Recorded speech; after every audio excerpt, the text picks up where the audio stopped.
The best of Money Matters. The Big Story. Welcome to The Big Story. I'm Hongbin Jeong. U.S. President Donald Trump has followed through on his promise to impose tariffs on Canada, Mexico, and China. Canada and Mexico have said that they will hit back with retaliatory tariffs, while China promised corresponding countermeasures and vowed to challenge Trump's move at the World Trade Organization. Additionally, Trump has also threatened to widen the scope of his trade tariffs to include the European Union and potentially the U.K. Investors are now bracing for a potential trade war that could hit the earnings of major companies and dent global growth. So could this trigger a world trade war on our hands? Which countries may be on Trump's tariffs hit list next? Well, joining us today is Dr Jayant Menon, who is a visiting senior fellow at the ISEAS-Yusof Ishak Institute. Welcome to the show. Thank you so much for joining us. Thank you, Hongbin. Nice to be here. Thank you so much. Okay, Dr. Menon, Trump has imposed tariffs over the weekend on Mexico, Canada, and China. What do you make of these tariffs? I mean, how will they be beneficial to the U.S.? Are all these tariffs a way for Trump to show the world U.S.'s domination, or is it really for the benefit of the U.S. and its economy? The first point to note is that we've been expecting these tariffs for a while. President Trump has already been very clear that he plans to do this, and he's carrying through on his promises. On whether or not they'll be beneficial, that's very difficult to see, actually. I mean, tariffs work only under very special circumstances. If a foreign country is dumping their products or selling them at artificially low cost to you, that will harm your domestic producers, then there's a WTO-sanctioned role for tariffs. But in this case, this seems to be based on a confused idea of how tariffs can protect employment in the U.S. or correct trade deficits. There's a lot of evidence to suggest that neither of these things can happen with tariffs alone. So it seems to be a bit of chest beating by Trump carrying through on his promise, but it's unlikely to be of benefit to the U.S. or indeed to the rest of the world. I see. Well, Trump even acknowledged the sweeping tariffs he has imposed on Mexico, Canada, and China may cause short-term pain for Americans.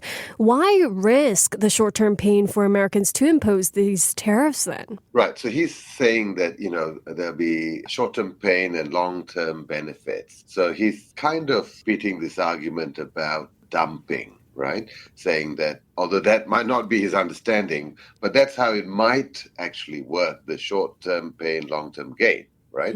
So sometimes firms need time to adjust to a more competitive environment. And in the long run, they have enough time to actually make changes to be more competitive, to actually face up to the more competitive foreign suppliers. But in this case, the reasons he's giving for the tariffs are very different, right? Like I said, he thinks that tariffs are a way of getting foreigners to contribute to your revenue stream. And that is blatantly wrong, right? Tariffs are paid for by importers in your home country who very often pass them on, usually completely, to domestic consumers and producers, right? So it's short-term pain that is likely to continue into the long term and continue to be negative for Americans and indeed for other countries that are trying to sell to that market. I see. Well, you mentioned there those short-term pain could be for long-term. So what kind of significant risks does these tariffs pose for the U.S. economy? Okay, so the main and immediate risk is that it will fuel domestic inflation. So prices, as I mentioned, tariffs will be passed on almost in full, if not in full, in higher prices to domestic consumers. And so this idea that he will bring down prices of groceries and oil and everything else seems to be contrary to this type of policy. In fact, the opposite is likely to happen almost immediately as prices go up. But tariffs are not only a tax on consumers, they're also a tax on exporters in the home country, in this case, the US. A lot of inputs used in the production of exports are imported, and their prices will go up because of the tariffs. And so the competitiveness of US exporters will also be negatively impacted. So tariffs will be a tax on consumers and on producers and exporters in the US. So, this will, first risk is inflation, but it will also affect your competitiveness and therefore your trade and then eventually your economic growth as well. I see. Well, what about in terms of those three countries? Will these tariffs be detrimental to their respective economies? Yes, it will affect the competitiveness of exports from these countries because now their prices will rise. A lot will depend on whether there's a domestic substitute available in the US. So there is a domestic substitute that they compete with in the US.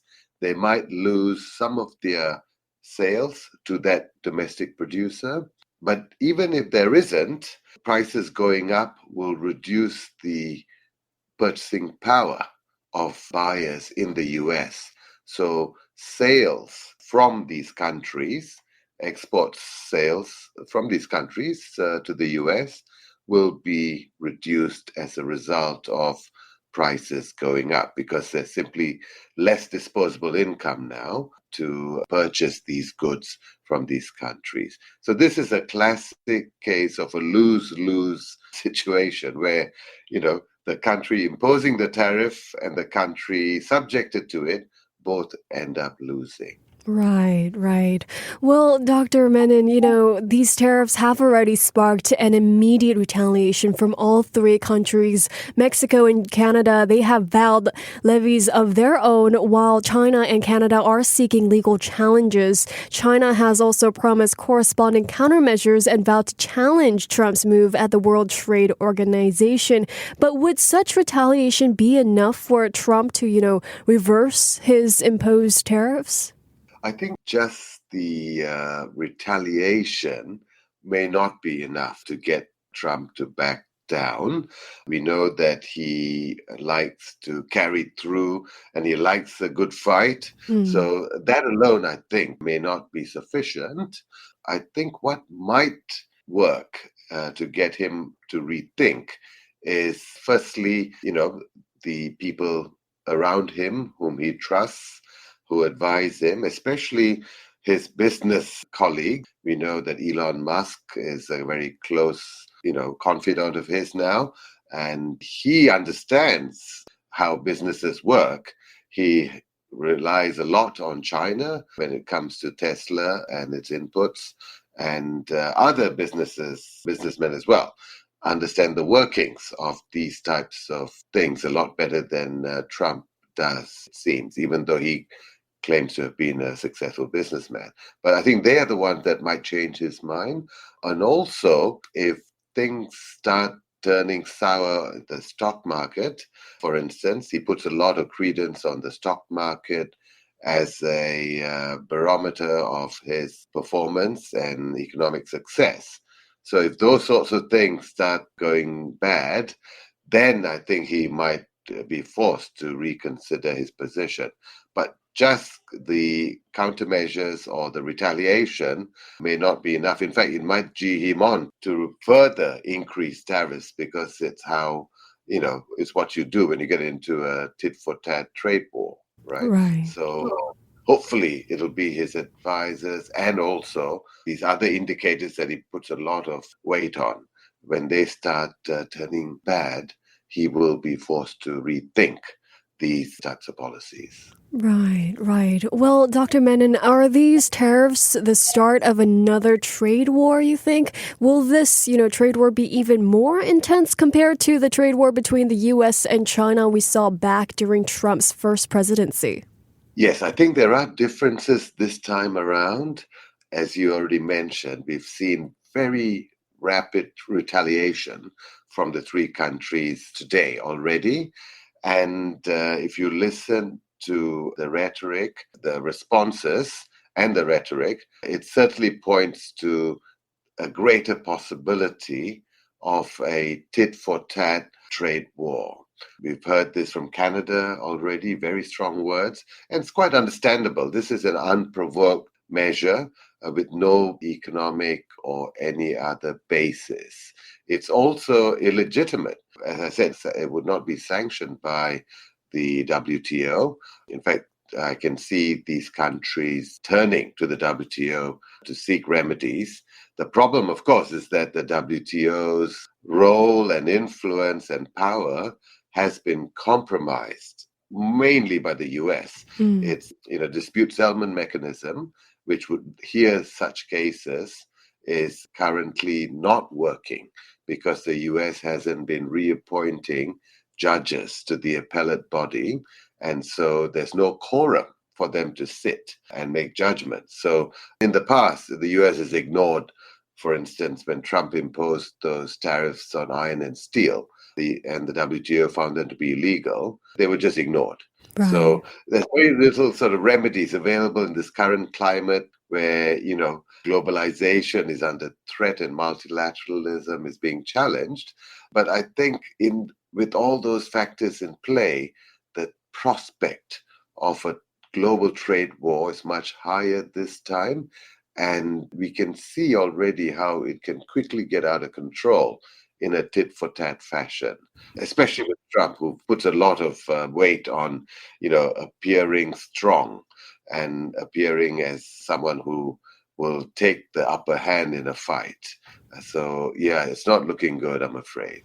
I see, I see. Well, China has left the door open for talks with the U.S. that could, avoid a deepening conflict here. But will Trump be open for talks with China, you think? Well, after all what I've said, I think one thing we have to say also is that Trump is very unpredictable, right? What he says today could be reversed tomorrow. So everything is up in the air to some extent. That's not always a bad thing in this case. Hopefully it will work to actually avoid an escalation in this tit-for-tat type trade war. I think he does like doing deals, right? I mean, that's quite clear. His art of the deal is all about negotiating and trying to cut a good deal for the US. He often says how the US actually has been taken advantage of.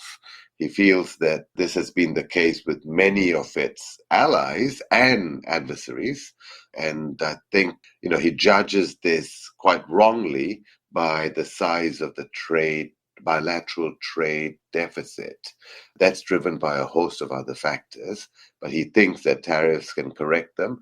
But, the evidence is very clear that they can't. Whether he'll be open to talks, I think he will be. China has certainly made this quite clear that they would like to, negotiate and avoid further escalation. And this is very important because, there's been significant escalation already under President Biden. And we shouldn't forget that. The starting point now is very different from from where we were when Trump, was first in office. There's, President Biden has turned out to be the bigger protectionist than Trump.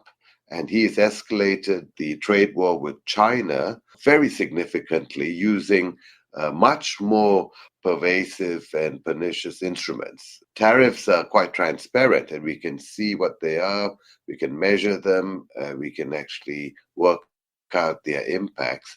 But a lot of non-tariff measures, including bans on technology to Chinese firms, are now in place under Biden. So it's very important not to escalate this further. And hopefully Trump will be open to talks with China to keep a lid on these rising tensions. Right, right. Well, the tariffs don't stop here. Trump has also threatened to widen the scope of his trade tariffs, repeating his warning that the European Union and potentially the UK may be also, on his list. So what kind of tariffs is Trump considering on the EU? I think on the EU, he's again driven by this fact that the US has a large trade deficit. And so he feels that tariffs will correct that trade deficit and you'll get a more balanced trade relationship. That will not happen with tariffs alone. The size of the tariffs, hard to say. I guess it could be anywhere from 10 to 25% or even higher. But so far, 10 to 25 has been the range. He's mentioned 60% on China, but for others, it's mainly be in that range. But again, like I said, that's the first round, right? So if there's retaliation, as there's likely to be, then there could be counter retaliation, and so it could escalate very quickly. I see. Then how will, such tariffs impact EU and US relations?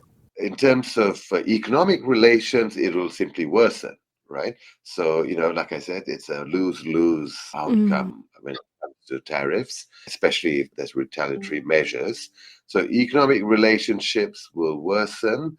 The trade deficit may narrow, but overall trade flows will fall. And so, the gains from trade will be lost. So consumers and producers in both countries will be made worse off.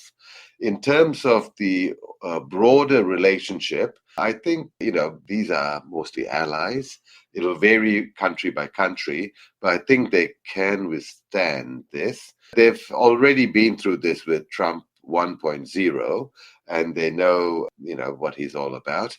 But I think, whether this will threaten their relationship as allies, I don't think that will happen, but it won't help strengthen the relationship. Right. But Trump has, taken a softer line on the UK, saying that he thinks that one can be worked out. What does he mean by this? What kind of agreement can the UK work on with the US?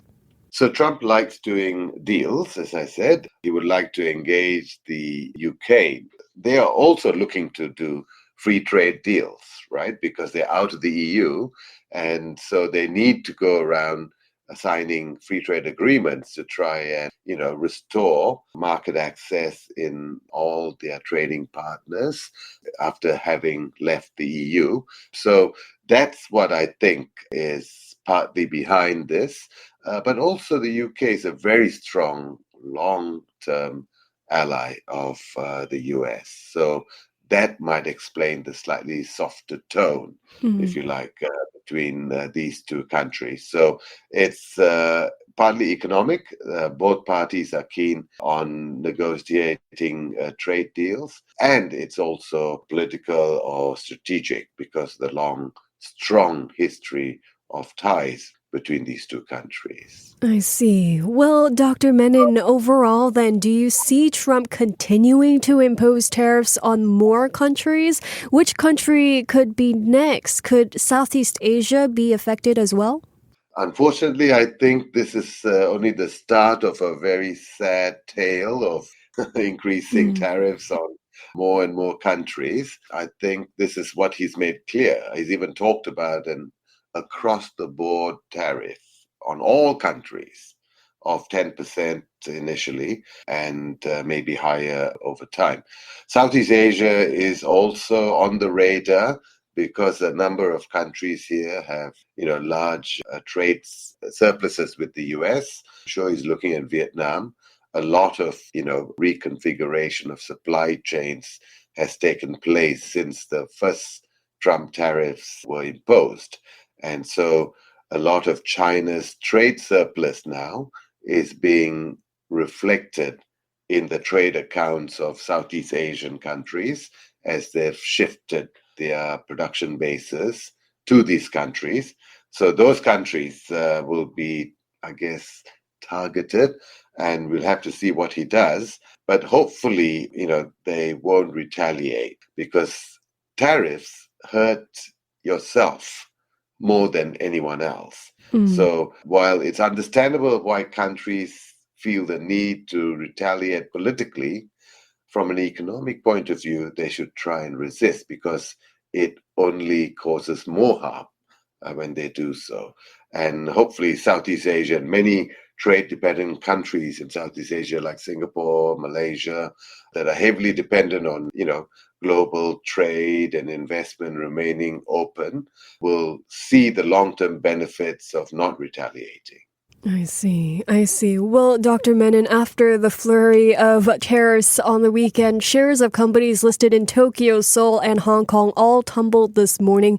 Could this be the start of a chain reaction that economists fear will lead to a global economic slump? This is still early days.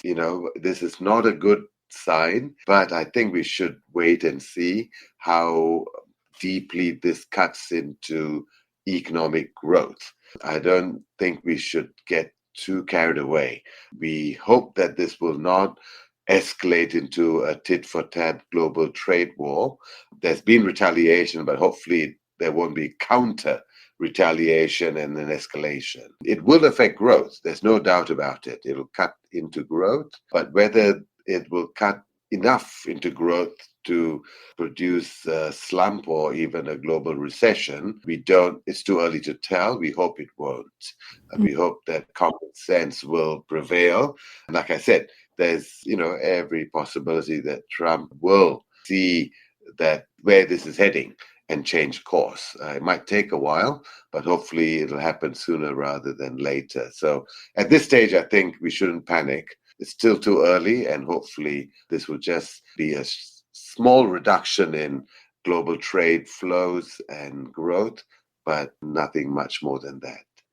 I know it's too early to tell, but, Dr. Menon, if more countries start retaliating with reciprocal tariffs on U.S. goods, could the global slump be further exacerbated? Could we see a world trade war on our hands? Right. Okay. So I've said that we hope it won't, but if we look to history as a guide, the last time the U.S. did this, just during the Depression, the Great Depression in the 1930s. So the Smoot-Hawley Tariff Act then raised, tariffs of between 40 and 60%, almost all countries. And what we saw then was a huge contraction, almost 2/3 contraction in global trade flows. And this prolonged the Great Depression much longer than it needed to go on for. Hopefully that will not happen this time, but if you look to history, the signs are not good. It suggests that this is possible, but it depends on how much retaliation takes place and how quickly we change course, we do change course. So a lot of ifs, but unfortunately history suggests that, things could go bad very quickly if we are not very careful. Right. Well, thank you so much, Dr. Menon, for your time and your insights today. Thank you so much for the opportunity, and have a good day. Thank you so much. That was Dr. Jayant Menon, who is a visiting senior fellow at the ISEAS-Yusof Ishak Institute. This has been The Big Story with me, Hongbin Jeong. To listen to more great interviews, download our podcasts at audio.sg or download the audio app. That's AWEDIO, audio at the App Store and Google Play.